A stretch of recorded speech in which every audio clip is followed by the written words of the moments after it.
Un Paris en réaction s'impose face à Chelsea. Salut les amis! Bienvenue encore sur ma chaîne YouTube. Nous allons ensemble débriefer le match qui vient de se terminer qui opposait le Paris Saint-Germain au Football Club de Chelsea. Match comptant pour les huitièmes de finale aller de la Champions League. Les amis, c'était compliqué pour nos amis parisiens aujourd'hui. C'était très difficile les amis. On avait en face une équipe de Chelsea requinquée qui était venue au Parc des Princes avec des ambitions. Faire littéralement un braquage de banque. Mais malheureusement, les amis, ça n'a pas marché aujourd'hui. Paris qui s'impose. Je suis tellement content, les amis. Je ne sais pas par où commencer. On avait pourtant, dès le départ, en fait, une stratégie assez technique et tactique de la part de notre entraîneur, en fait, Luis Enrique, qui avait concocté notre 4-3-3 habituel, avec dans les cages l'international russe Matvei Safonov. En défense centrale, on avait la défense classique Marquinhos Patio. Et sur les côtés, respectivement latéral gauche et droit, on avait Achraf Hakimi, Nuno Mendes. Bleu on avait Vitinha associé à Warren Zaïre Emery et le joyau Joao Neves. Et ensuite, en attaque, on avait Ousmane Dembélé en numéro 9, associé à Désiré Doué et Bradley Barcola.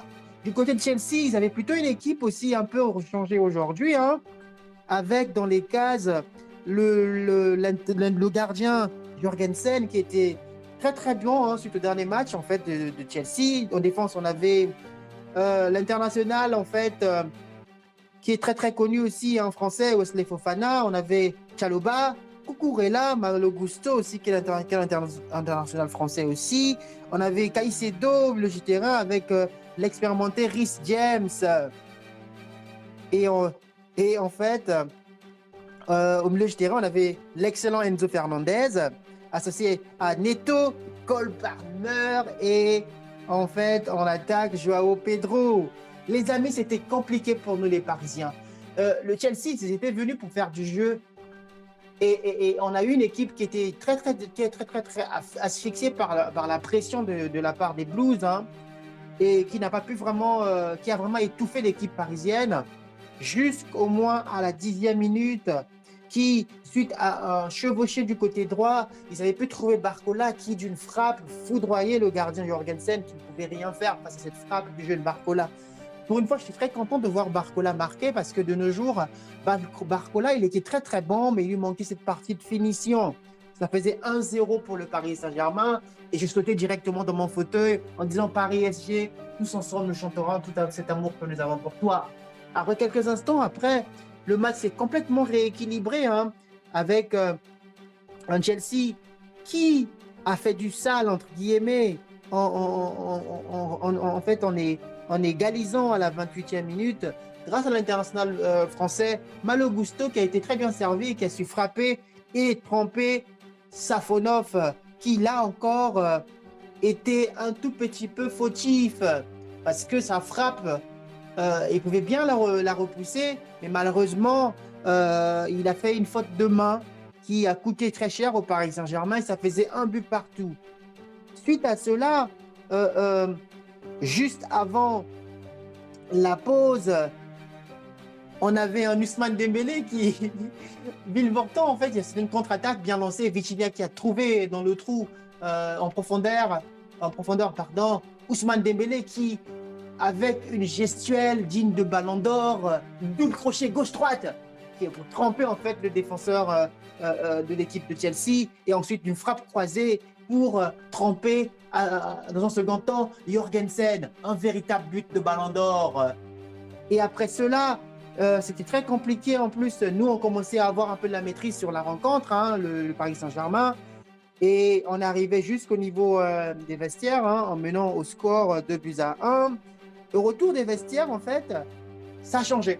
On a une équipe de Chelsea qui a commencé à avoir des temps forts, qui a su déstabiliser en fait l'équipe du PSG.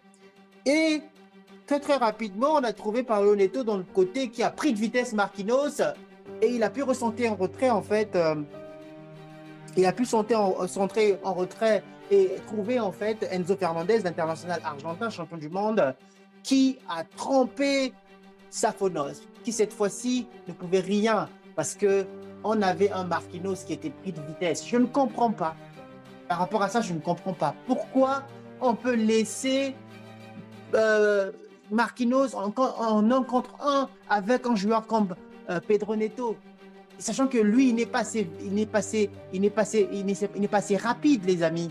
Et c'est compliqué pour lui. Et c'est pour ça, ça nous a coûté en fait un deuxième but. Et ça faisait au tableau d'affichage 2 buts partout, avec ce but d'Enzo Fernandez à la 57e minute.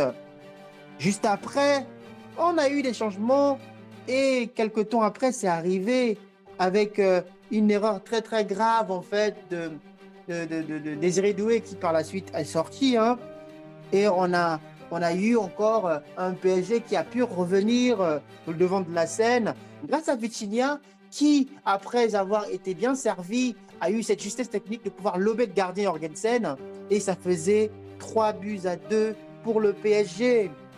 Donc, on avait Désiré Doué qui était sorti et qui s'est fait remplacer par Kvaratskhelia, l'excellent Kvaratskhelia qui a fait une excellente rentrée en deuxième période et il a été le game changer. Il a changé la physionomie de la rencontre, les amis. Kvaratskhelia qui, lui, une fois qu'il est rentré, il a été trouvé dans son côté préférentiel, il est rentré un peu dans la surface avec une frappe qui n'a laissé aucune chance à l'équipe, au gardien de Jorgensen de Chelsea, qui s'est retrouvé muselé, qui s'est retrouvé foudroyé par cette frappe exceptionnelle du Géorgien Kvaratskhelia. Ça faisait un score de 4-2 pour le PSG. Et juste après cela, il y a eu des échauffourées en fait juste avant la fin de la rencontre. Et parce qu'il y avait Enzo Fernandez d'ailleurs qui méritait un carton jaune. D'ailleurs, s'il avait eu ce carton jaune, il aurait été suspendu pour le match retour, ce qui nous aurait plutôt arrangé. Mais parce qu'il avait poussé en fait le ramasseur de balles. Et là, après, par la suite, on a vu que c'était l'arbitre a redemandé aux deux équipes de jouer. C'est reparti du côté de Pacho qui a fait un excellent match encore aujourd'hui, qui a retrouvé Marquinhos. Marquinhos qui a trouvé de l'autre côté au milieu du terrain un peu en entrant en surface. Lee Kangin, excellent joueur, hein, qui a trouvé dans le dos Hakimi qui a centré de l'autre côté. Et par la suite, on a pu trouver Kvaratskhelia qui a fait une frappe assez un peu molle, hein, mais malheureusement, cette frappe, ou heureusement pour nous les Parisiens, ça a pu tremper le gardien Jorgensen qui a fait aussi par la suite une erreur de main, une faute de main. Et ce qui fait 5-2 pour nous les Parisiens. De bon augure pour la suite parce qu'au match retour, on va avoir l'avance de 3 buts. Et ça, c'est très important pour nous. Et la dernière fois qu'on avait eu une avance de 3 buts, c'était la dernière fois lorsque PSG a joué face à Aston Villa lors de la dernière campagne de Ligue des Champions et on s'était fait peur tout seul. Cette fois-ci, l'objectif est de partir à Chelsea avec une forme de motivation en faisant notre jeu comme si on ne menait pas au score et espérer, j'espère pour moi, pour mon équipe PSG, éliminer cette équipe de Chelsea et passer au tour présent. J'espère aussi que notre meilleur joueur, le Ballon d'Or, Ousmane Dembélé, sera présent et qu'on pourra avoir Kvaratskhelia titulaire d'entrée. Merci les amis encore. N'hésitez pas à me dire en commentaire ce que vous avez pensé de ce match. Si pour vous, vous pensez que le PSG est déjà d'office qualifié pour les quarts de finale, n'hésitez pas à me le dire en commentaire. D'ici là, je vous dis à très bientôt les amis. Et surtout, n'oubliez pas de liker, commenter et partager la vidéo pour me permettre d'en faire encore plus dans le futur. Merci les amis. À très bientôt. Ciao, ciao, ciao.